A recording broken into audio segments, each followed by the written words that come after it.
जय हिंद. नमस्ते विद्यार्थी आणि प्राध्यापक मित्रांनो. मिस्टर अक्षय बळे एस-पी-पी एक्झाम अपडेट या यूट्यूब चॅनलमध्ये आपणा सर्वजणांचं स्वागत आहे. या व्हिडिओमध्ये आपण क्वेश्चन पेपर फॉर्मॅट आणि important questions for study purpose याबाबत आपण माहिती घेणार आहोत.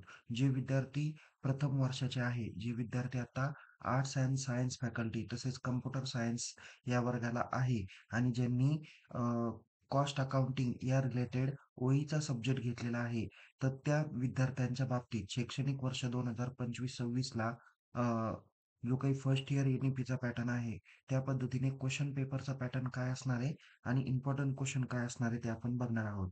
जे विद्यार्थी शैक्षणिक वर्ष 25-26च्या द्वितीय वर्षात आहे, पण त्यांचा प्रथम वर्षाचा हा विषय फर्स्ट इयरचा फर्स्ट सेमचा बॅकलॉग असेल, तर त्यासाठी वेगळा पॅटर्न आहे. त्याकरता जुना व्हिडिओ तुम्ही या व्हिडिओच्या डिस्क्रिप्शन बॉक्समध्ये बघू शकता. हा व्हिडिओ जो काही आहे तो शैक्षणिक वर्ष 2025-26 आणि त्या पुढच्या वर्षात प्रथम वर्षात प्रवेश घेतलेल्या विद्यार्थ्यांसाठी म्हणजे फ्रेश विद्यार्थ्यांसाठी आहे.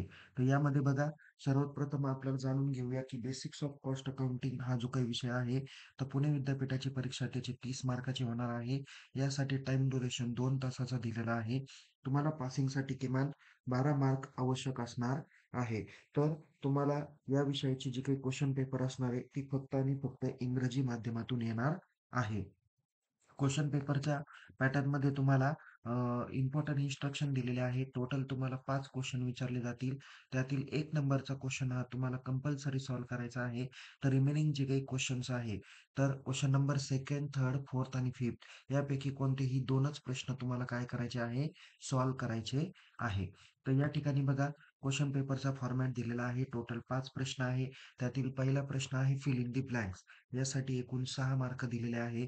तर क्वेश्चन नंबर 2nd हा थेअरी क्वेश्चन चॅप्टर नंबर 1 वर तुम्हाला 12 मार्काला विचारला जाईल. तर क्वेश्चन नंबर 3 हा चॅप्टर नंबर 2 वर तुम्हाला ब्रॉड क्वेश्चन 12 मार्काला विचारलं जाईल. क्वेश्चन नंबर 4 हा तुम्हाला numerical problem on topic number 3 यासाठी 12 मार्काला विचारला जाईल, जो कॉस्ट शीट रिलेटेड आहे. तर क्वेश्चन नंबर 5 हा तुम्हाला राईट शॉर्ट नोट्स विचारले जातील. प्रत्येक चॅप्टरवर 1 शॉर्ट नोट्स, अशा टोटल 3 किंवा 4 शॉर्ट नोट्स किंवा मॅक्सिमम 5 शॉर्ट नोट्स तुम्हाला दिल्या जातील. त्यापैकी कोणत्याही 2 शॉर्ट नोट्सची उत्तरं लिहायची. 1 शॉर्ट नोट्स तुम्हाला किमान 6 मार्काला विचारली जाईल. त्याकरता तुम्हाला जवळ-जवळ 12 मार्क या ठिकाणी दिलेले आहे. 2 शॉर्ट नोट्ससाठी 12 मार्क. असे मिळून टोटल 30 मार्कांचं या ठिकाणी शेड्यूल आहे. आता तुम्ही म्हणताल की सर इथं 2nd, 3rd, 4th आणि 5th हे पण दिलेले आहे. तर यापैकी किती सॉल्व्ह करायचे आहे? फक्त 2च प्रश्नांची उत्तरं लिहायची आहे. म्हणजे 12 दुनी किती होतील? 24 मार्क आणि क्वेश्चन नंबर 1 ला 6 मार्क, असे मिळून टोटल 30 मार्क होणार आहे. ओके. आता काही विद्यार्थी असं करतील की एक थिअरी क्वेश्चन सॉल्व्ह करतील आणि एक न्यूमेरिकल प्रॉब्लेम करतील तरी चालेल, किंवा काही विद्यार्थी एक न्यूमेरिकल प्रॉब्लेम आणि 2 शॉर्ट नोट्स सॉल्व्ह करतील तरी सुद्धा त्यांना चालणार आहे. ओके. कदाचित तुम्ही पॉसिबल झाले तर सगळेच्या सगळे प्रश्न सॉल्व्ह करण्याचा प्रयत्न करा, जेणेकरून तुम्हाला ज्याच्यात जास्त मार्क्स असतील ते मार्क कन्सिडर केले जातील. Okay.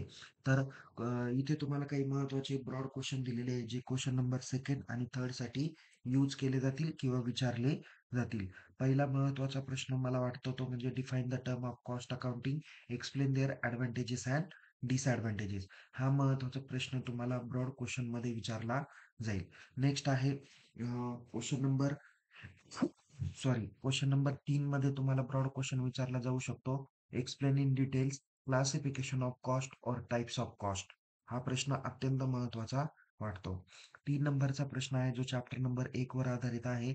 Difference between financial accounting and cost accounting. Okay. किंवा difference between financial accounting, cost accounting, management accounting असा पण प्रश्न तुम्हाला येण्याची शक्यता आहे. बट शक्यतो फायनान्शियल अकाउंटिंग आणि कॉस्ट अकाउंटिंगचाच डिफरन्स विचारला जाईल. नेक्स्ट आहे explain in details objective of cost accounting. आता ऑब्जेक्टिव्ह हा प्रश्न कदाचित शॉर्ट नोट्सला पण विचारण्याची शक्यता आहे, पण तरी तुम्ही तो ब्रॉड क्वेश्चन ॲज वेल ॲज शॉर्ट नोट्स म्हणून तुम्ही करून ठेवा. त्यानंतर एक मला अत्यंत महत्त्वाचा वाटणारा प्रश्न तो म्हणजे प्रो फॉर्मा ऑफ कॉस्ट शीट. हा पण कदाचित 6 मार्काला किंवा 12 मार्काला प्रश्न विचारण्याची शक्यता आहे. ओके. तर असे टोटल 5 प्रश्न आहे, महत्त्वाचे आहे. एवढे जरी तुम्ही केले तरी याच्यापैकी 1 किंवा 2 प्रश्न तुम्हाला परीक्षेत निश्चित विचारले जाणारे आहेत. कदाचित सर्व पण विचारले जाऊ शकतात. त्यानंतर इथं शॉर्ट नोट्स दिलेल्या आहेत, जे क्वेश्चन नंबर 5 साठी तुम्हाला विचारलं जाऊ शकतात. त्याच्यातील पहिली शॉर्ट नोट्स आहे लिमिटेशन्स ऑफ फायनान्शियल अकाउंटिंग. दुसरी आहे items excluded from cost sheet.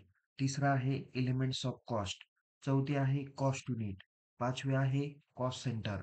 6वी आहे टेंडर अँड कोटेशन. अत्यंत महत्त्वाची शॉर्ट नोट्स आहे. काळजीपूर्वक करून ठेवा. पुढे आहे 7 number concept of cost, costing, cost accounting, cost accountancy. मला नाही वाटत की ही शॉर्ट नोट्स विचारली जाईल, पण तरी एक अभ्यास म्हणून तुम्ही ती करून ठेवा. नेक्स्ट आहे ओरिजिन ऑफ कॉस्ट. ओके. कॉस्टिंगचा उदय कसा झाला किंवा कॉस्ट कशा पद्धतीने उदयास आली त्याची माहिती तुम्हाला या ठिकाणी द्यायची आहे. नेक्स्ट आहे कॉस्ट शीट आणि आहे types of cost centre. Okay. नुसतं कॉस्ट सेंटर विचारलं तर तुम्ही त्याचं डेफिनेशन आणि टाइप्स ऑफ कॉस्ट सेंटर विचारलं तर तुम्ही कॉस्ट सेंटरची डेफिनेशन देऊन त्याच्या टाइपचा चार्ट काढून सुद्धा तुम्ही तो एक्सप्लेन करू शकता. त्यानंतर सॉरी.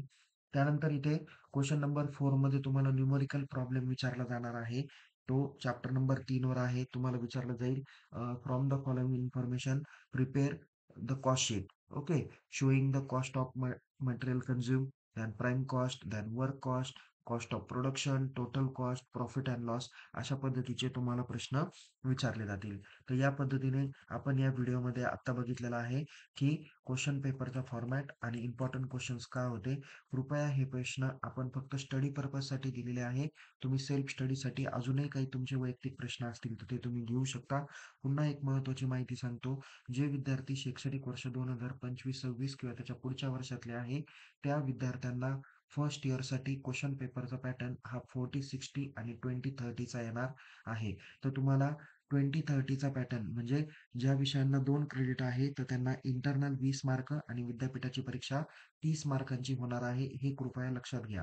जे विद्यार्थी बॅकलॉग आहे किंवा जे विद्यार्थी आता 2025-26 किंवा त्याच्या पुढच्या वर्षात सेकंड इयरला आहे, पण ज्यांचा बॅकलॉग फर्स्ट इयर आहे, तर त्या विद्यार्थ्यांसाठी 15-35चा ॲज इट इज त्यांना सुरुवातीला जो पॅटर्न होता, तोच पॅटर्न त्यांना राहणार आहे. ओके. सो त्याच्यामुळं जे विद्यार्थी आता 25-26च्या रिलेटेड आहे, त्यांनी हा व्हिडिओ बघा. जे विद्यार्थी बॅकलॉग आहे त्यांनी कृपया जुना व्हिडिओ मागच्या वर्षीचा तुम्ही रेफर करू शकता. काही अडचण आली तर तुम्ही यूट्यूब चॅनलला सबस्क्राईब करा. या व्हिडिओला तुमच्या काही डाऊट्स असतील तर चॅट बॉक्समध्ये मेन्शन करा. अदरवाईज आपण आपल्या टेलिग्राम चॅनलला वेळोवेळी माहिती देत असतो. ती माहिती काळजीपूर्वक बघा. पुन्हा भेटूया एका नवीन विषयासह, नवीन व्हिडिओसह. तोपर्यंत तुम्ही या यूट्यूब चॅनलला सबस्क्राईब करा.